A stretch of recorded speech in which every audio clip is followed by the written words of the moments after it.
Vivre avec un cœur qui bat au tiers de sa capacité, c'est-à-dire qui pompe 30% moins de sang à chaque battement, c'est possible? Jean Coulombe en est la preuve vivante. Sauf que son cœur menace de s'arrêter à tout moment. Parce que le muscle du cœur n'est pas assez fort. Il est mou. C'est comme une ballonne qui était restée gonflée trop longtemps, fait qu'elle ne peut plus revenir à sa forme. Des fois, là, il peut tomber dans le coma à cause que ça vient tellement bas, il vient tout en sueur. Justement, c'est arrivé encore la semaine passée. Là, ça arrive régulièrement. Pourtant, Jean Coulombe est mince, actif et s'alimente bien. S'il a des problèmes de cœur, ce n'est pas à cause de ses mauvaises habitudes de vie. C'est plutôt une question de génétique.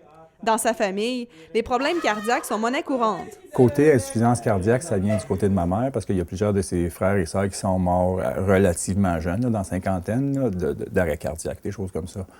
Côté diabète, ça vient plus du côté de mon père. Alors, je suis vraiment le résultat de mes parents. Génétiquement, j'en ai des deux côtés. Le fils de Jean, lui, ne s'inquiète pas pour autant. Tu sais que c'est comme dans toi, puis t'es à risque, mais tu peux pas vraiment t'arrêter de vivre pour ça. Là. Ce serait plate si ça l'arriverait, c'est sûr. Comme je veux pas que ça m'arrive, mais en même temps, comme tu peux pas arrêter de vivre ta vie comme tu veux à cause de ça. Là.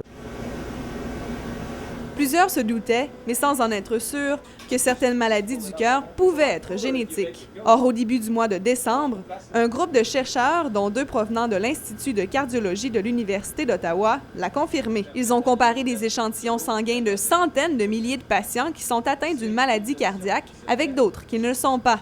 Les gènes peuvent effectivement être responsables des maladies cardiaques. Il y a des chances qu'on soit à un risque plus élevé si on a une histoire familiale de maladies ou de facteurs comme ça.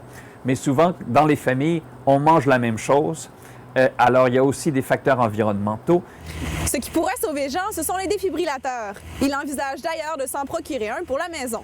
Est-ce que je devrais attendre d'avoir un arrêt cardiaque puis de dire, bien, il n'y a personne qui m'en a amené un, ou je dis, bien, cette façon d'être proactif, c'est justement de voir s'il y a moyen d'en avoir un puis de l'amener ici pour que si ça se passe, c'est comme la ceinture de sécurité.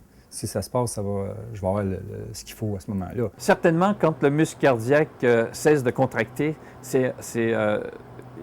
le sang ne se rend plus au cerveau et c'est essentiel de pouvoir recommencer le battement cardiaque pour rétablir la circulation. On ne se questionne pas c'est quoi cette petite boîte-là. Elle est là. C'est un petit bidule vert qui est à l'intérieur. Il ne faut pas être intimidé si jamais il y a une situation. On peut l'installer, le mettre en fonction. Mais l'acquisition d'un tel appareil ne mettra pas Jean à l'abri d'un malaise comme il l'a vécu il y a 2 ans. Au jour de l'an 2010, sa femme a dû le transporter d'urgence à l'hôpital. Le pire aurait pu arriver.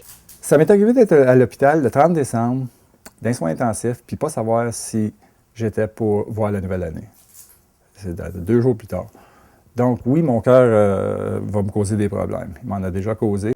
Malgré ses problèmes cardiaques, Jean garde le moral et espère avoir de nombreuses histoires à raconter à ses futurs petits-enfants. Mégane Dionne, La Cité collégiale, Ottawa.